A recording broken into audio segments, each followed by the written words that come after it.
Hi, welcome back to Content Connect. Today we're talking to Ifeoluwa. He's an SEO content expert. He tweets a lot but doesn't tweet about anything, as he says. And we're going to delve into his life overall, his professional career, and what makes Ife Ife. And I hope you enjoy everything we have to discuss today.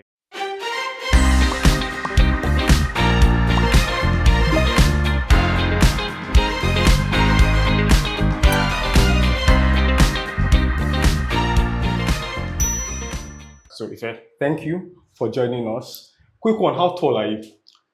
I'm 5'11", but I tell people I'm 6 feet. They can't tell the difference. Exactly. What's the difference? All right, good one. What was your Spotify rap like this year? It was weird. Okay, how so? Like, Did you expect what you saw? yeah, I feel like data was fractured or something. Okay, I didn't how feel so? it at all. Like, I was seeing, I think my top artist was Amari. I love Amari. But Yeah, not that so- much. Well, the last time I listened to her was like active, it was probably in March or Oh, April. okay. So I don't know, I just felt like my data was Was- broken or something. But Fair enough. what can we do? They just give it to us. Sha. Was Rema on your list? Obviously. Okay. Now we follow up. So I've been trying to get out of my head. Would you rather attend let me think. Would you rather pay 50K to attend a Rema concert or attend a Wizkid concert for free? Rema. Rema, wow. I don't really like Wizkid. Okay, I think the interesting. Wizkid I like was Wizkid in 2010. Oh, okay, that's old school Wizkid. Exactly. Yeah, I think I actually like that version of Wizkid. And this one is just. It's just they'll drag you. Well, fair enough. All right, so let's get into your career, and who you are. So, can you walk us through a bit of your background? So, first, start off with who are you, what do you do, and why should the viewers at home care? Okay, my name is Ifeoluwa Adekoya, and first of all, I'm a fine boy. Mm. And beyond being a fine boy, I am an SEO content marketer, Okay. an SEO writer, and it's very strange. Anytime people ask me to like describe myself, I'm always confused because What do I actually do? exactly fair. I do tons of SEO stuff, Okay. but I'll say that I am more or less a content marketer. Okay. But I'm a content marketer that has hacked SEO, or at least I prefer SEO as my Stack? Exactly. Okay. So I'm like a full stack SEO. Yeah, that's the dream. Okay, fair. So, how did you get into SEO? Where did you start from? Okay, so before SEO there was writing, not even Okay. content, writing. Before the pandemic, I used to write a lot. Okay. I used to write like romantic stuff, for my Okay, lovers. Loverboy, nice. Exactly. I was writing tons of poems, very long messages. I was really into. Okay, all those paragraphs. I was a real lover. Okay. I still am. Okay. But then when the pandemic hit, even before the pandemic hit, Mhm. I remember in early 2020, I just felt like I wanted to do more. Like I was broke, I was bored. That's a very good motivator. But beyond being broke, I was also bored. I felt like I was just doing stuff. Like I was Okay. just going through the motions in school. You're just living. Exactly. So I remember I reached out to a friend that was like on Upwork then. I told him, I wanted to learn to write or like start writing for money and stuff. And he was Okay. like, oh, he was going to put me on. And then he did. That was like, we spoke in February, he put me on in like April. I remember he started outsourcing and Okay, gigs work to- to you, okay. Exactly. So I went from being, a gig writer Okay. to learning more and improving my craft, just basically becoming a better writer. Mhm. And then in 2021 rather, I started doing a little bit of academic writing. Okay. I was writing for master students. Yeah, fair, yeah. Keep in mind, I was in fourth year at the time, and I was writing for master students. I even wrote for one PhD student one time, and it was really fun. I'll say that Fun. period. That's a word for it. I personally don't really like academic writing, but I go on. do. I used to. And the thing is, I like the research behind academic writing. Fair. And that period helped me learn how to do really good research. Research, yeah. Yeah, because I went beyond just surface level reading to write to actually knowing The stuff. intent behind it. Exactly. Like I learned how to do intense research, and it was really interesting. And so in late 2021, I was in my IT. Yeah. I worked Okay. at the cement company. Cement. yeah. Did you carry cement? I did not, Okay. but I was in charge of a lot of things. Okay, what was your So- exact role? So, come on. Okay. I was an intern, but the But- structure was like this: the environmental engineer, Okay. the environmental technician, and then there was Me. Okay. Like I was You want somewhere the laborers and all that. yeah, exactly. Okay. I supervised the entire what's it called, site Okay. cleanup. So the cement company is at the Wickrow. It's called Lafarge. They make Okay, I know that. elephant cement. Yeah. So it's like two plants in one. One Okay. on this side, one on the other side. So I basically supervised The cleaning. entire. So it was a lot of work. And to say I'm still very proud of it because That's actually crazy for an intern. yeah, exactly. Yeah. And I think, it's crazy. Now I think about it, it's also put me on the right track, or at least put me on track to becoming better at writing, weirdly, because I learned management, not Okay. just people management, but even me management. I learned how to do stuff. Manage yourself. Okay. Exactly. Fair. I learned some management. I just learned how to just do stuff. Okay. So in 2021, I got really, really broke. This was the one that Sapa really held me down. Okay. And then in 2021, I had a friend that I also told about writing and stuff. He got into writing. This guy he locked in. He started applying to like tons of jobs. stuff online and companies in the US, UK and stuff. And then he got the gig, and it was really, really good. The pay was really nice. I think it was maybe like, was it 2 cents per word? But it was great. That was like back then. Yeah. So that was actually EFF. That was like really, really good. And it was a job that was coming every time. So it was an So agency. it had volume. Oh, agency. Yeah, so it had volume. We had backlogs of up to like we had hundreds of orders at any time. So every time you go to like the Asana, you can see like maybe 1,000, so many orders. So yeah, 4,000 articles. There's never shortage of work. Exactly. Yeah. So he started working with them before I did. So he started working with them. He told me about it, and I was like, oh, can you write? I was like, bro, I can do it. I can do it. I was like, okay, this is like a little bit of marketing stuff. You're going to be selling stuff because we're writing for people that either wanted to sell stuff from their websites, or they were running like affiliate programs with like maybe Amazon. Oh, okay. So it's product description, that type of stuff. No, like articles. Like articles on those. Okay. Yeah, so blog articles. Yeah. This was like my first foray into SEO. Now, before then, I had been seeing people tweeting and talking about SEO. I didn't know what SEO was. Fair. I was just saying SEO. I assumed it was something that you had to like coding. Exactly. Or like, I remember I had a conversation with a random babe on Twitter. I really can't remember her username right now. She reached out to me and she was asking me, oh, do I know SEO? I said, I'm also trying to learn. She was like, okay. And she don't reply me again. But that conversation actually made me want to learn more. SEO, yeah. You get, and again, it's very strange. Whenever I decide I want to learn stuff, I don't actively start learning it, but like it's like subconsciously before you're clicking on that article, I'm reading stuff. I'm just exactly. So in 2021, my story is a little long. Please, right on. So in that 2021, it went from me learning what SEO was to my friend working with the agency to him now, like, okay, plugging him in now, okay, this is what they do and how we work. It was like a referral, or like you took on work like from a referral. Okay. So I went from that, and it was interesting because the agency was an SEO agency, but not really. They positioned themselves as a content writing agency. Okay. But they use SEO, and it was a very, even till now, I still see it as a very interesting approach to SEO, or at least the content route to content marketing, because they didn't position themselves as them doing SEO. They positioned them as them doing creating amazing content, but just using SEO to push it out there. And it was very interesting. I learned how to create even better content. Yeah. I learned how to write for people. Basically, instead of just writing great stuff, I learned how to write for people that were searching for information. Okay, so user intent. Exactly. I learned user intent before I even knew what user intent was. Yeah. I mean, you talk to some professionals and like you said, you know what it is, but like you don't know that is it. Oh, so this is what this stuff is. So it's interesting because that was like late December. Okay. I started working, I think, a week before Christmas in 2021. A week before Christmas? See, your hustle is real. So I finished IT in like early December. I went for one father party or something. Okay. That day I came back, I had just 4K in my account. I was like, we can't keep going like this. We can't keep going like this. I can't survive. Yeah. Then I reached out to my friend again. So your referral stuff, I applied, got in. And then the gig started coming. I remember the first one was a 3,000 word article. And the longest I'd written at that time was like maybe 500, 700. It was like, can you write it? Yeah, it was like, can you write it? I was like, normal now, trust me. I could not write it. But obviously you say I can do it. Exactly.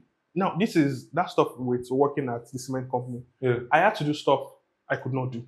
But like I was the one responsible for it. Yeah. So I learned how to just say yes, I'll figure it out. So you're one of those I can work on that pressure people. Okay.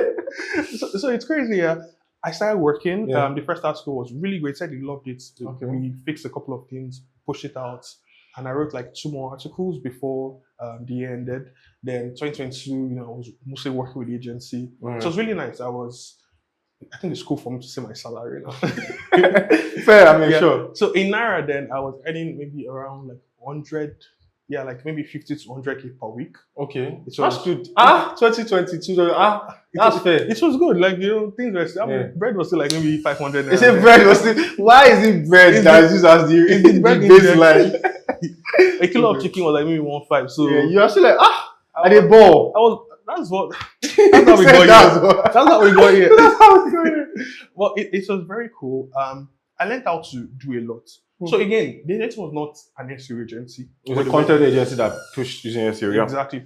But I tried to go beyond just what they were saying. Yeah. For example, I remember when I joined, we had like this sort of brief or checklist or whatever that all writers had to study to figure out stuff. And I tried to understand why we had these guidelines. Okay, why are they telling us to write like this? What was the reason? Why are we using bullet points? Why are we using headers? Exactly. Yeah. And it made me basically even, let's say, fall down, because I more or less fell down into the SEO rabbit hole. Okay. I started taking some courses. I realized that courses they're not doing it. That's when I realized that in SEO, it'll be courses. You have to like follow people, webinars, it's live stuff, because it's like, I think you get more from webinars than some courses. Exactly, because it's one of those parts of marketing that things are always changing, like every single time. It's not just in terms of your content, it's in terms like the entire industry is even Google's updates and all of that. Let's not even come to that was another rabbit hole. Exactly. Yeah. So in 2022, things were going really good. I was working well, and we're on strike, so I could make even more money. Oh, nice. It was really nice. Then shout out to us. Then in 2023, after ChatGPT came out, most of the people we're writing for, they pulled out. I think they decided to try out. At that time, there was this ChatGPT craze that more marketing is over, engineering is over. Just take your job. Everybody, we're all going to be jobless. It was very crazy. So went from having thousands of orders to hundreds, then to tens. And then in March, I think I wrote my last article for the agency, and then Backed up. I was back to being broke. And it was annoying because the year before I'd saved like so much money. Yeah. But then between like December and like that March, I had like tons of expenses. I know work was slowing down. Okay. So immediately work ended, like I think I had like 90K in my savings. I was like, why again? Okay. So I first rested. I didn't rest. I fell sick.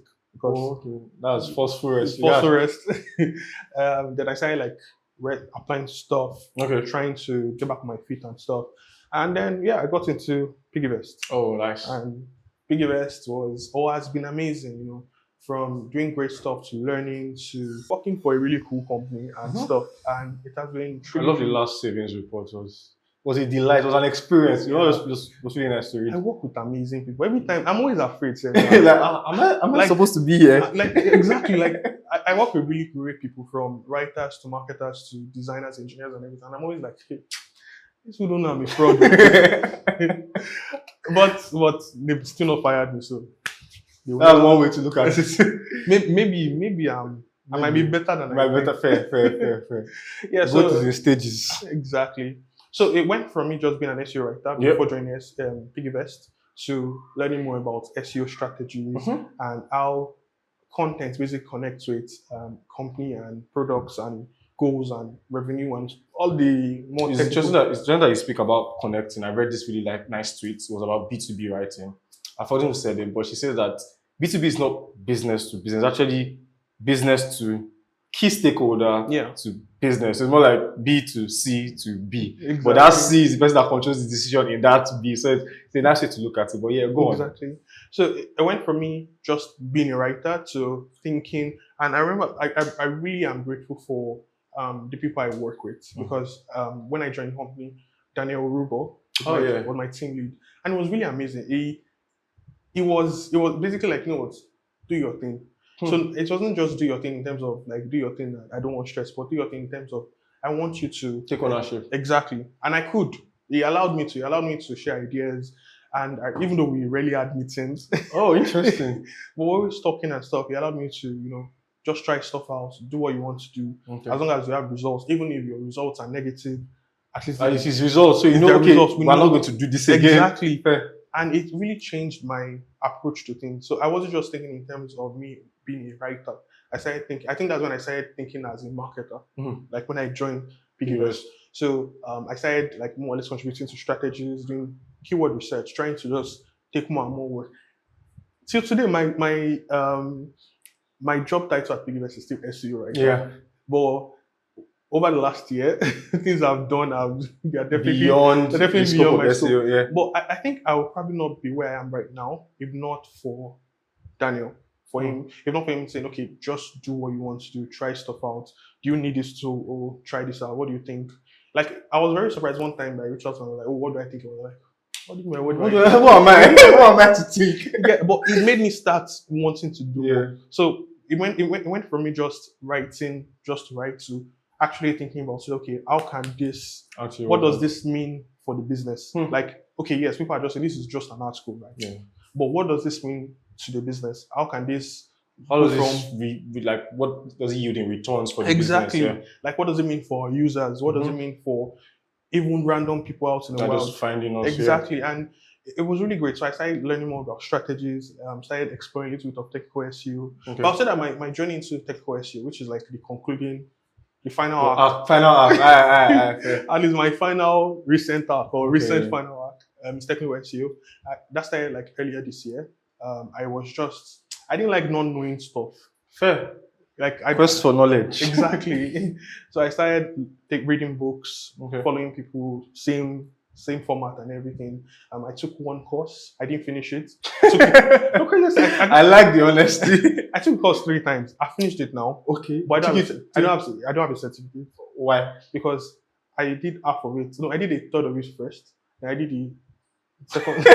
I did the stages. So I used like 3 or 4 email accounts. Oh, so they can't give you fair. So I know it. So don't worry, I don't need your certificate. Maybe later. I'll get a certificate, but for now, don't worry, we're cool.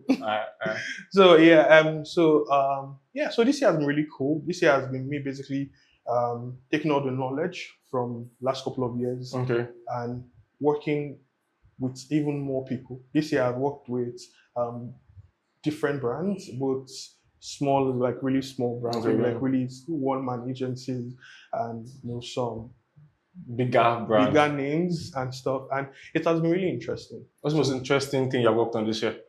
To be honest, I won't say interesting thing. I'll say interesting company. Okay, interesting company. Fair. PiggyVest. Okay, still, you're a fanboy. I am, and it's crazy because I wasn't a fanboy before I joined. And so you were not using the tool before you joined? I wasn't. Oh, okay. Obviously now you're using it. Exactly. I downloaded it in 2019. Okay. But then I think they restricted my account or something, and I didn't use it until like a month after they hired me. I was like, oh, let's not be I'm not using the product though. Okay, fair. Yeah, but like being inside and like being on the inside and seeing stuff and seeing and using the product and everything really changed my approach. I realized that this is actually an amazing company too. Like, not only are they creating a product that's actually useful. That is useful. It's not just another money grabber. It's not just about profit. This is a product that is actually like helping people. Yeah. Like really transforming lives. And they're also like really chill, like really amazing people. It's crazy. I'm always like, so I'll say the most interesting thing that place I've worked at so far in my life is PiggyVest. But if I want to be honest, the most interesting product. So that means you're in line before, because you say if I want to be honest. Well, I'll say the most interesting project I've done is so a few months ago, I think it was like April or so, I started working with Ingressive Capital, a VC company, that's like on the side, Sha. This Nigeria, you guys get something on the side. Yeah, they actually reached out to me that they wanted to work with me. So I work with them as an SEO professional.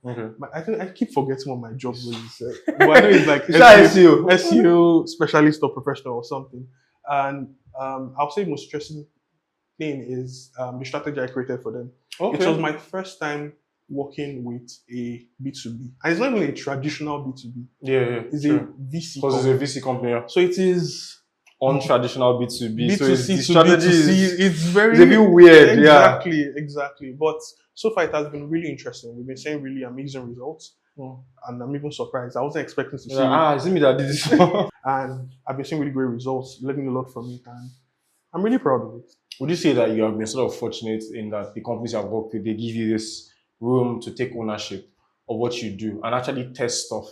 Because not a lot of people have that freedom to actually test. When you hear budget is, there's no room for testing. It's either you get it or you don't. So like, do you think you are privileged? I'll say 100% yes, but not really. Okay. SEO is, let's be honest, SEO is cheap. It's probably one of the parts of marketing that you don't need to spend billions. So much. Yeah, true. Like, we're not Temu. Exactly. Most of what you spend on SEO is probably if you're doing something like link building. Yeah. Or if you're maybe trying to get the best SEO professional in Nigeria. Alright, fair. But yeah, so I think because it's cheap, it has been really great for me that I don't need so much, I don't need buying from the people above. So I can just do stuff. Like I can experiment with €0.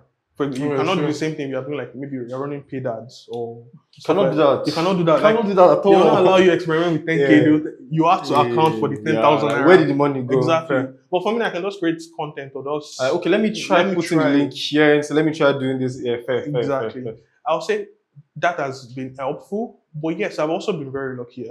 So far, most of the companies I've worked with, they've been really great. They've been really like, oh, you know what you are doing. I also think it's because of my history. Okay. Like I do have a track record of doing great work. Okay. And basically owning my shit. Yeah. So I think that also helps because let's be honest, if you've not been trustworthy, nobody will trust you. Not trust. Yeah, fair. Exactly. So I'll say it's a mixed bag. It's a mixed bag. All right. So just give me a bit of a rundown. What's your day to day at now it's 2 companies plus consultation work I also, but let's just do your regular day to day, right? You wake up and what happens? There was not enough thrill in that. It's like work. Exactly. Well, usually I have an alarm for 5 a.m., 6 a.m. No, 5 a.m., 5:30, 6 a.m., 7 a.m. and 8 a.m. Okay, for 5 a.m. So it's not like you're warning yourself, okay, you have 2 more hours to sleep. I like deceiving myself that I'm an early riser. You get like, I like to, we're going to wake up 5 o'clock. And, by 10, I'm done with all my work. It's a lie. you know when I used to wake up? 9 a.m. The manager just said, okay, I won't complain because I do the same thing. I said like 5:30 and 6. I'm like, I know I'm going to wake up maybe 7 like that. So why am I now setting the earlier one? No, I keep telling myself that today is going to be the day. Okay. This is the first day of the rest of my life. I'm sure you're a true dreamer. Are you crazy? Sometimes I'll wake up like around like 6 a.m. Yeah. And then I just stay in bed and I'm like, is this it? Yeah, but my schedule or my day-to-day stuff is usually starts with me waking up. So I wake up anytime between 5 a.m. and 10 a.m. But likely on the 10 a.m. side. Okay, let's be honest. And then basically going from my bed to my desk. Fair. Yeah, because my workspace is my room. My room is my workspace. Okay. So from bed to desk, I check my emails. Normal. Check Google Search Console for the sites I'm working with. Look at SEMrush performance for them as well. And for sites I'm working with, I'm using Ahrefs. I don't really like Ahrefs like that, but Ahrefs is an SEO tool. Actually, like even the pronunciation, because some people say RF, some people say Ahrefs. I'm like, anyone you want to call it. Just take it. I don't want it. What's your favorite? Just before you go, what's your favorite SEO tool? Apart from Google Search Console. I think that's like an easy. Yeah, I was saying say Search Console, but like that's like an easy one. So apart from that, SEMrush. Fair. And I only started using SEMrush last year. But I just realized that it's expensive. Yeah. Yeah, like most companies don't use it. Because like if you tell maybe the average professional, you're like, what's the SEMrush? Because like your company has probably not approved it and stuff like that. Fair. So it's expensive, but I think it's such a comprehensive tool for reporting, research, and everything. Yeah, not just for SEO, but for like marketing as well. Well, it's like the full stack. Yeah, it can be very, very useful. Okay. Yeah, so like back to your day to day. Okay, so emails, look at how my numbers are doing. I don't even know why I do that. I just used to just check that. Okay. Things that type of vanity that like, oh yeah, I'm doing well. Start your day on a high note. Exactly. Okay. I never fuck shit up. Then I go to Twitter. I don't know how. I was just waiting for you to insert Twitter. I'll not go to. I'm like, what is going on today again? I don't tweet though. I'll just look at the world. Okay, this person's fighting with this one. Why are you people insulting this person like this? Yeah. I have no horse in this race, so no problem. And it goes from that to me actually like going into work. So my work is usually fragmented. Even though I work, like usually I'm always working on most projects at the same time. Okay, so now you're talking about like how you're breaking up your projects from side to side. Okay. It's basically the way I work. I work with structure and without. I need structure for certain things and I need vibes for others. Vibes and inshallah. Exactly. Okay. All right, so let's get into more detail. What do you need structure for? Okay, so when it comes to writing, doing writing itself, I need like really strong structure. When I'm doing research, doing SERP analysis, trying to get into, figure out user intent and all of that stuff. Yeah. I need structure. I have a flow, a program I work with. I can't even write it down. Yeah, I just know that, okay, this is like internalize, like I need to do this first and to create that. And usually I start out with like an outline. It's usually very rough. Sometimes I write it down. If your outline is not rough, then the article can never be clean. Exactly. And I always use a notepad. Okay. So like actually you physically write out wow, I think you're the second content professional I know that actually writes it down. I can't get myself to do that. I have to. Like right now in my apartment, I have like maybe 4 or 5 notepads from last year. Wow. So I always need a notepad. Like write down my thoughts, figure out. It's always very chaotic. Sometimes I'll just go to notepad like a week after I've written stuff. I'm like, I don't even know what I wrote. What was this for again? Exactly, but it's part of my process. Okay. But for certain other things, like maybe if I want to do the actual writing, especially for a company like PiggyVest, where storytelling is a strong part of you need to tie it to the people, not just the tool. Sometimes I need to vibe. Vibe might just mean maybe watching a movie. As you're writing. Yeah, I have never been able to pull that off in my life, and I've been writing professionally for 6 years. I've never been able to do that. I don't know why. I just can't. I can listen to music. I can listen to a podcast, but I cannot watch a movie and write. It just doesn't work for me. Maybe I'll try this year. Let's see how it goes. Yeah. Go on. For me, before I use my phone, so I'm typing on my computer. Okay. And my phone is usually like even on the screen, like wow. But I recently got a monitor. Someone on Twitter gave me a monitor. People are nice, so Twitter people are nice. They're very nice. That's a strange one. Yeah. Okay. It was shout out to the guy by the way. It was very, very gracious. So thank God for the monitor now. So it's now one screen as I'm looking at it, like very fun. But yeah, that is basically my process. I don't really have working hours. I try to have working hours. Sometimes I try to start work like let's say 9 latest. That's me rolling out of bed, and then that's not really starting your day. Exactly, and then I'd stop around like 5 p.m. But it's not always possible because sometimes I'm doing work that maybe I have like really strong really short deadlines, or I'm doing stuff that just takes more time.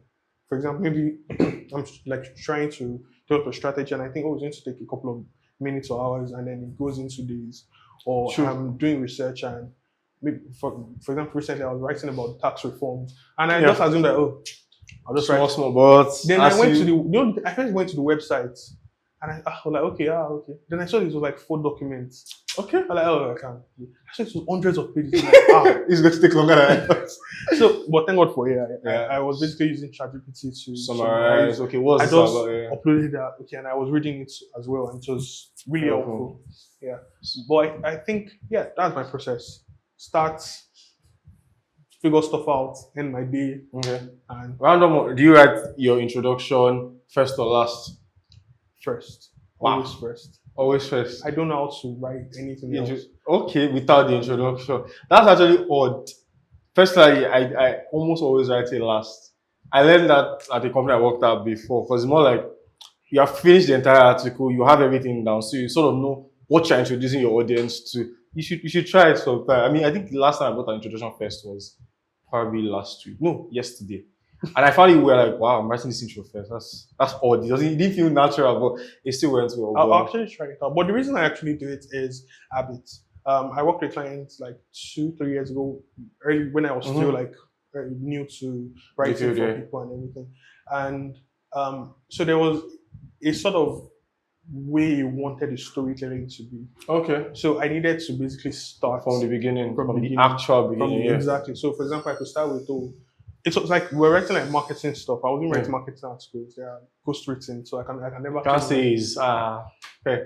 God have mercy. So I had to basically start with a story, Yeah. and I realized that I could not, starting from the middle, hoping that the story will not be as cohesive as I wanted. Yeah, it to you be. need that flow from start Exactly. to finish. And it's habit now. Fair enough, fair enough. Force of habit.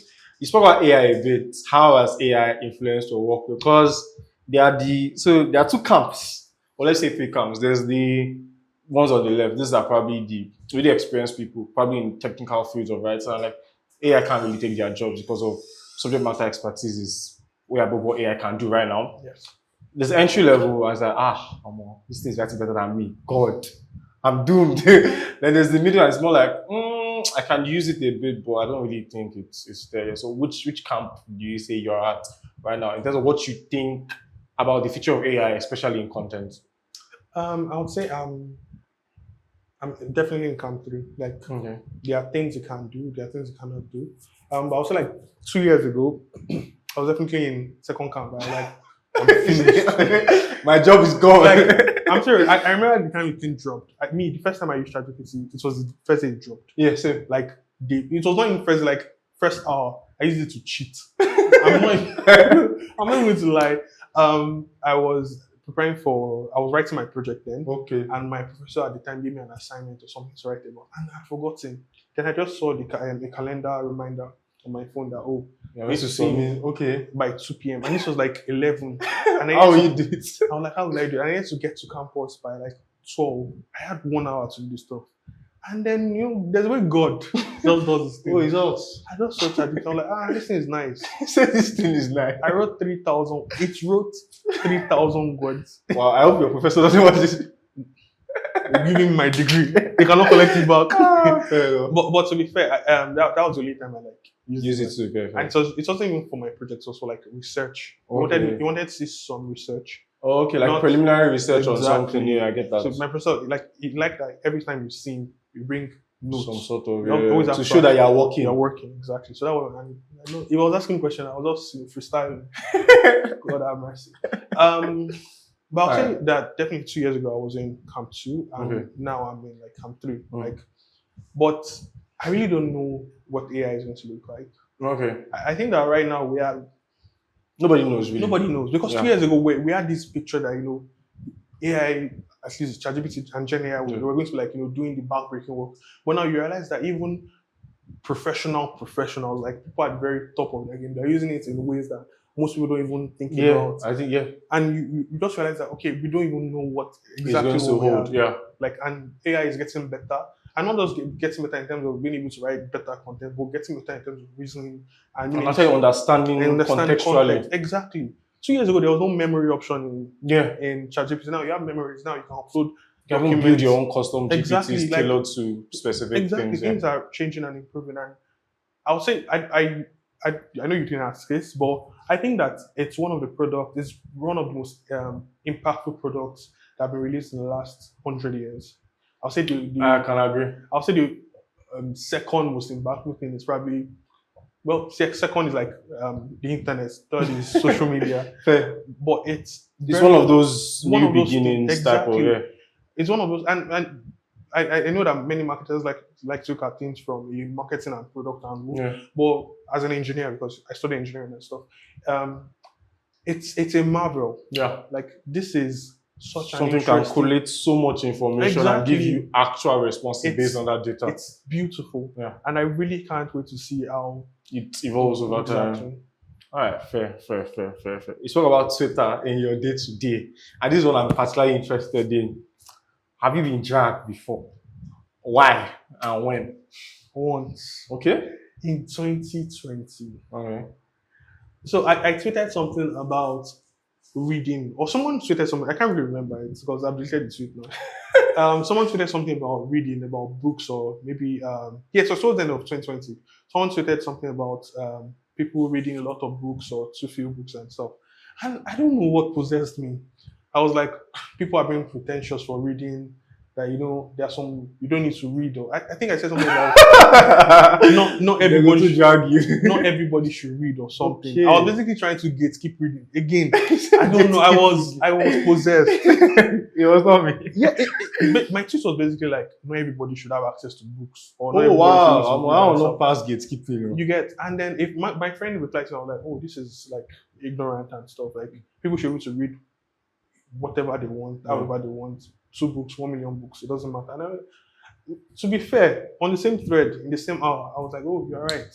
Thank you for educating. Yeah. I know as far, I felt I'd grown. Yeah, okay. I left the tweet and everything that people can see me as a better human being in like 4 or 5 tweets. People are not that patient. It's not that first one.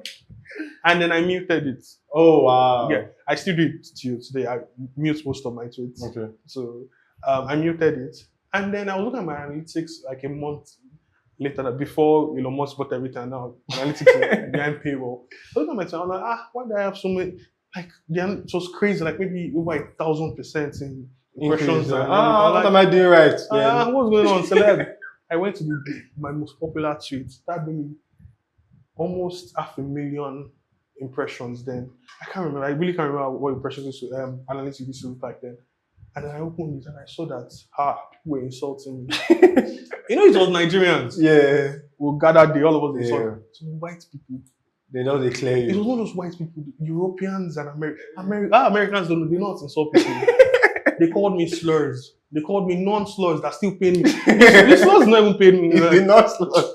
Nigga, monkey, take it. Nothing special.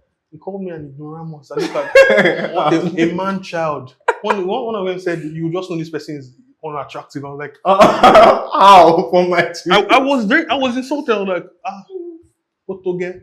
But the good news was that they dragged me like a month before. I didn't realize. Okay, and because you muted it too. Yeah, exactly. That's what made me realize that the internet is such a social media is not real life. In terms of don't want to kill yourself on top of this because it didn't affect me, and I just was like, it's 1 month ago, Sha. No, but I mean, again, I saw it as a teachable moment. Delete those type of tweets. Exactly. Don't just say stuff. Don't just say stuff. So I deleted it and I just took my L. Oh, okay. Fair enough. So, I actually like your career. It's interesting. PiggyVest, impressive. Even did front end at Flutterwave at a point in time. Please tell me about that. Why? How did that even come about? Okay, so that was in 2020 as well. That 2020 was my. You did a lot of things. It was my Sakpa era. It was. I was driven. So at the time, that was actually very strange. Okay. At the time, I was looking for what to do. I told you I was looking for how to different things to do. Yeah, I wanted to do stuff. So around that time, I needed a job. I was broke. Well, I was not really broke. There was this babe we had like a lockdown romance. Okay. But then lockdown ended. She moved to a new city. She was in the US. Okay. I was in Nigeria. She moved to a new city for back, and then we had to like break things up. Which was when we were not really dating. It was just a very nice relationship. Like we were just talking all the time and stuff. So it's really cool. We're keeping each other company more or less.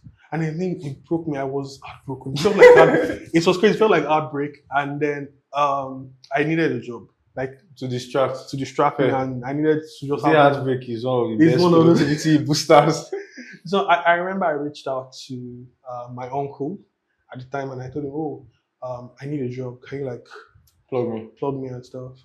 So when I say I need a job, what I was looking for was like janitor work. I would be very honest. Are you serious? I'm serious. I just needed something to just somewhere to work and have cash. I wasn't looking for like a job. Sure you get, because I was sitting at school and stuff. Yeah. Like, just something on the side that you can do some money. You get, because we were at home lockdown. That was like 2020. And then 2 days later, someone called me from Flutterwave. I was like, I've been recommended for an engineering apprenticeship at Flutterwave. And that time, Flutterwave was not popular. Like that, yeah, true. Yeah. And I was like, who recommended me? So like, don't worry, that she sent an email and everything. And then that's how I started learning front-end engineering. Oh, okay. I was paired with a front-end engineer. She was basically teaching me. It was a very interesting program. How long? 6 months. Oh, okay. I learned a lot. I was writing good stuff.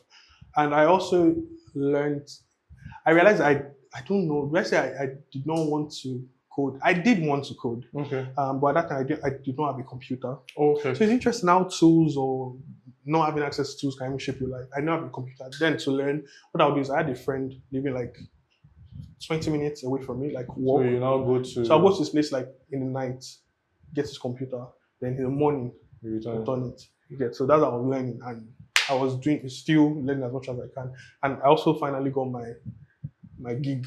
Okay, My work. okay. I was teaching a student. The guy was paying for work. I was paying like maybe 12K per month. Wow. It was like twice a week. So. Fair enough. So it's good. And most time when he's like learning, he's like maybe working on stuff, I'll just be learning, catch up on classes and stuff. True. So it's really interesting. But Flutterwave was like my first tech company and my first foray into tech. So then I realized that there is something like There's tech. something inside tech. Exactly. Wow, fair. That's interesting. Because when I saw that Flutter, because like it's like you can see it's like in stages like your career, and I see Flutter. How did this one enter the picture? What's going on? All right, so like I said, very interesting career. What would you say are like your 3 canon moments for your career? 3 things that you say shaped Ife of today. Okay, I'll say the first one is actually my friend that put me on in 2020. Okay, the agency. No, the agency. The Upwork. The Upwork. Okay, fair. Yeah, because it was really weird. That was, like I said, that period I was thinking of what to do with my life. And then I was going back to school. I attended OAU, so I was going back to Ife. And then I think there's a freelancing spirit in Ife. Like some of like the top people I know in freelancing. It's because the school is terrible. you just need to do more with your life. If you not realize that you waste away. You don't. I'm not stay here. You can't. Exactly. So that day was very strange. The guy lives, or I think he used to live at maybe Agege. I can't remember where. But usually it's better for him to enter a bus at Ojota or Oshodi. Yeah. But so, for some weird reason, he came down to Berger. And that's where that's where I stayed. And then I saw him in the bus and I was like, where are you going? Then we started talking. For the 3-hour bus ride, we were just talking. I was explaining that I wanted to learn stuff. He was telling me about creative writing, content writing, copywriting and stuff. And then he just made me realize that I could write for money. You get? And I'll say that was my first kind of okay. The second one will definitely be the Flutterwave stuff. Yeah. That was the 6 months I did. Exactly. It introduced me to tech and made me realize that I could do stuff, cool stuff. You get. And third one will I'll say it to be working at PiggyVest. Of course. I'll just wait. I thought that's the first one you call, but fair. I'll say PiggyVest was it marked a turning point in my career because first and foremost, so like first Nigerian company I worked with as a writer/marketer. Yeah. I'm coming from environments where it's like ghostwriting. Exactly. Yeah. So the reason PiggyVest is so canon is first and foremost, my team lead, or at least my former team lead, and also the company itself. I don't want to have fair. PiggyVest. Well, maybe they should sponsor. We'll see. I'll say those 3. So at this stage, I want to play, let's say a little game. We may or may not have a leaderboard that's currently going, but it's a variation of the alphabet game, right? So A for apple, B for ball, but this time it's Nigerian artists. So the last person had a lot of mouth, but the results spoke for themselves. So before we start, I only started listening to Nigerian artists in like 2020. I don't know them. So you have 4 years of experience, noted. Wow. So it's 1 minute for the stopwatch. So let's see how many you can get under 1 minute. So are you ready? So I say the letter. So I say A, then you say A. Who is A, sir? Amari. Okay. You see, Amari is like Nigerian Ghanaian. You still count. Okay. As long as you have a presence in Nigeria, you can. So okay. So I'm starting now. A. Amari. B. Burna Boy. C. Crayon. Okay. D. Don Jazzy. Okay. E. Eminem. No, we allow. Don. F. F. Oh my god, I don't know anybody who starts with F. Okay, G. Well, H. H. I don't know. I. Ha. Ha. To be fair, you didn't tell. I've studied. I'm not and meant to practiced. be telling you now. J. J. I don't know anybody. This is bad. Give me K. I K. know K. Korede Bello. Okay, L. L. I can do chill. Do me say L. You should help me now. No J. Okay, M. Mona Lisa. I think your time is up. Actually, that's the worst thing I've heard. Oh, it's the Lord that made you say Mona Lisa. Again, that was wild. I'm a rookie. Fair. If you can check my Twitter. Okay, it shows that you're a rookie. I'm a rookie. So what do you typically listen to? Rema. Rema is like the Rema Ashake. What's your favorite Rema song? Iron Man. Oh, okay, you like old school Rema? Yes. Fair. No, I like all school Rema. Fair. But like, I used to hate Rema. I started listening to him as a joke. I'm serious. I'm serious. So in 2018, 2019, yeah. I had friends that were really into Rema. There was one time it was supposed to come to my school and it didn't show up. I don't know, maybe they lied to me. It was very fun. And it was very fun that people were going to campus to go and see Rema. This guy, look at his song. Iron Man, commanding my Iron Man. Like, what's this? So I downloaded his songs then. Yeah. I remember I downloaded Iron Man. Why? I actually really like Why. There was one other one. There's one he sang to that is like something like they made fun of me a lot for listening to Why in school that time. I was now listening to that. I was like, I was laughing. I went from laughing to basically looking for every single song that Wow. I was on his IG looking at that time he used to like freestyle and stuff. I was on his IG, I was like, this guy's the future. This guy's the future. Serious, I mean, you called it. I mean, it was fair. Okay, so let's say, what's your favorite new school Rema song? It goes like gunshots, Yeah, Red Potion. Yes, I love that song. Fair. It's very amazing. So I want to ask financial related question. Not finance, but something along those lines. What would you say is like one recent purchase you have made, right? That you say it has actually improved the quality of your life? An ergonomic chair. I mean, for someone who his life is sitting and typing, I think. Can I mention another one? Okay. A bed frame. Being an adult, you realize that things are expensive. I'm seeing parts of curtains. Everything is expensive, number one. And two, the smallest things will just make you happy. When I got my bed frame, I'll just wake up in the night, I'm like, I'll touch it. I have a bed frame now. You get like I think I was probably more excited for my bed frame than for the chair. That's weird. How much did you spend on your ergonomic chair? 180K. Damn. Oh, that back must be alright by force. How long has it been? I got it in June.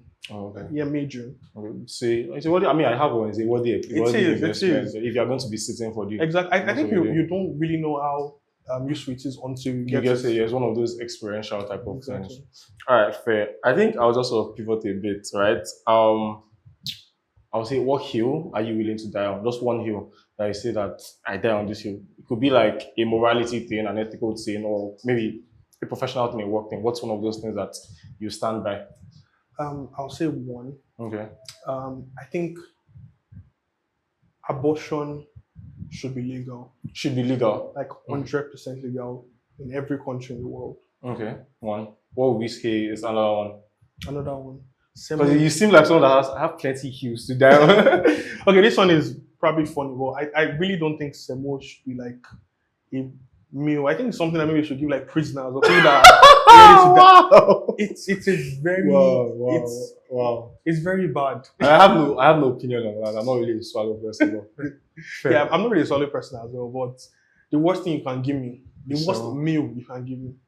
Like I will even eat there's this Yoruba food. I can't remember the name. They use your water yam to create it. Ikokore. Yeah. I think it's from so I'm from Ijebu. I think it's from I've never eaten it. I would never eat it. I'm not interested in it. It's not that bad actually. I've taken it once. I'm not interested. I'm not interested. But I would rather eat that than eat semo. Damn. What you say is one thing that you've learned from, let's say your top 3 employers overall. Maybe one could be SEO, another could be maybe documentation. But what is like one lesson you've learned from your previous employers? Um, Just pick like 3. Interesting. Okay, so I'll say the agency I worked with in 2022. One thing I learned from them was basically doing great work, regardless of how much you're getting paid. Because we're not getting paid a lot. Okay. Like, if you look at it on a per word count, I was not. It's just because like volume. Yes, that was what was compensating. But I learned how to do good work. And I think there was a point where when me and my friend were writing, usually there are like different levels of reviews. They have like first review, second review, then final review, lead editor review, then the final review. We used to go straight to the final review. Because we strive to make our content really amazing. Yeah, so like, it is less work for the editor. Yes, like even the owner of the agency at the time was like, "Oh, this is from like us. So move it up.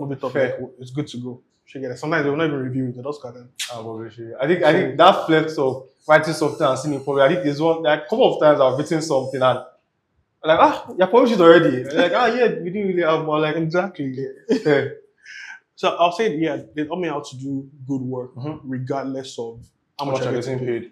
I also want to say Lafarge. Okay. I mean, when you said that you did carry cement, I was thinking of video title ideas from carrying cement bags to SEO and PiggyVest. I'll say Lafarge. Even though I only worked at Lafarge for 6 months for my IT. They also taught me how to take ownership. I think that was the first time I actually had to take ownership, and it was on a large scale. It wasn't let's be honest, content is small.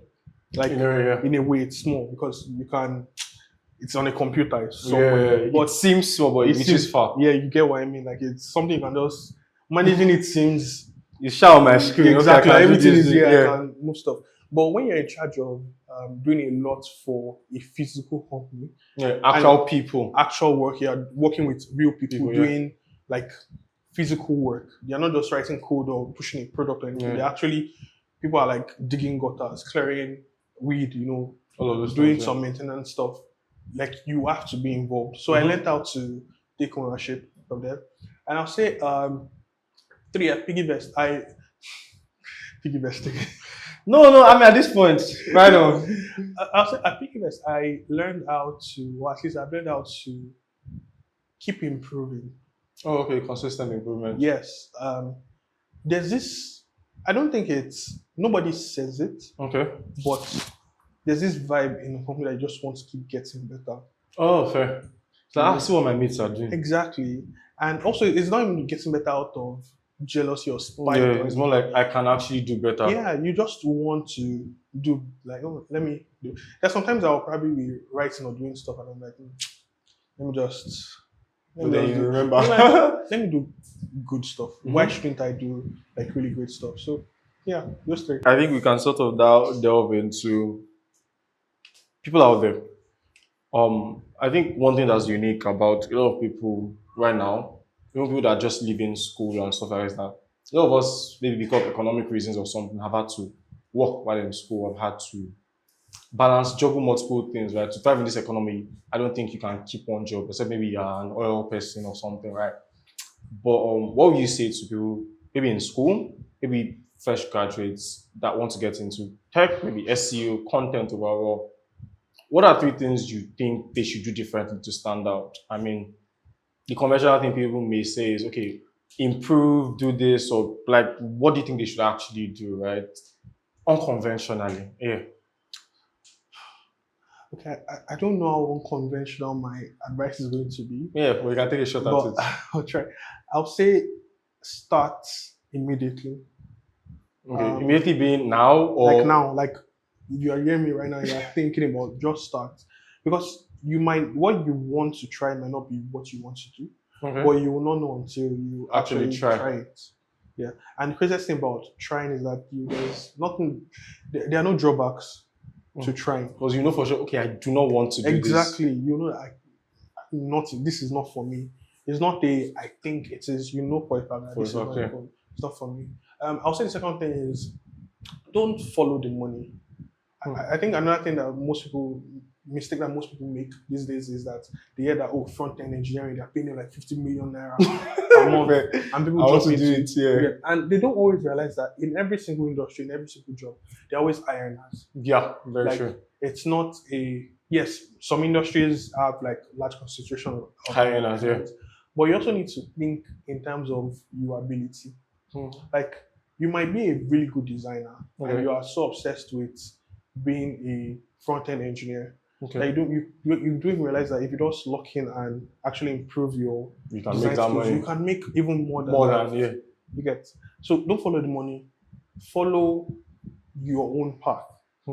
And because even I remember there was a time marketing was seen as a poor profession. Very true. Yeah, it's not as if they still don't really pay us money like that. But there are some professions that stand out and actually right now you hear people that they are earning $10,000 per month. Yeah. Even in Nigeria, even in this Lagos, yeah, you hear people making minimum like $3,000 and it's not even a lot you get. And these things are not even very far. You can make 2 phone calls and get that friend that's actually making that. Exactly. It's not one guy. It's somebody I know that I've seen that, this like we've seen his paycheck. Yeah. We've shared I've shared this money. He has spent money on us. And then and the third one, I don't know, unconventional, conventional.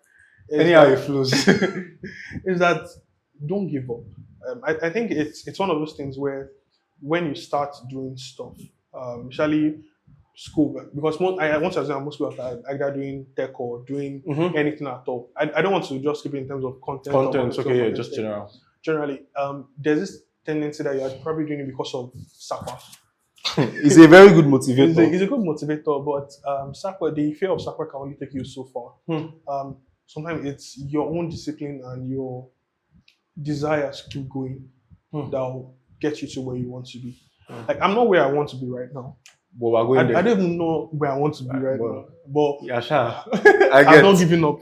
So don't give up and just keep pushing forward. Fair enough. And I think one of these is like the final questions. We like to end each interview with this. I think it's a tradition at this point. So you look straight to the camera and you sort of answer the question in 2 sentences, 3 maybe. Try to keep it short, sharp. I'll try my best. But yeah, why do you create? Why do you get up in the morning? Why do you do what it is you do? Because I can. Honestly, I can and I do it. Okay, fair enough. Thank you very, very, very much. This was a fantastic interview. I learned a lot. I wish I had my notepad to be taking down notes. But yeah, I actually learned a lot, even about technical SEO. And it's been a while since I had, I don't know. I just generally enjoyed the conversation. Thank you for having me. So if our viewers want to reach out to you, Twitter, Abi? Twitter, LinkedIn. I'm trying to become more professional. So okay. My LinkedIn, I've been giving it out. So follow me on LinkedIn. Okay. We'll probably put like a banner or something for them to follow you. So let's assume it to be here. Follow me on LinkedIn. Alright, so thank you guys for watching, for staying to the end. I hope you learned a thing or two. I did.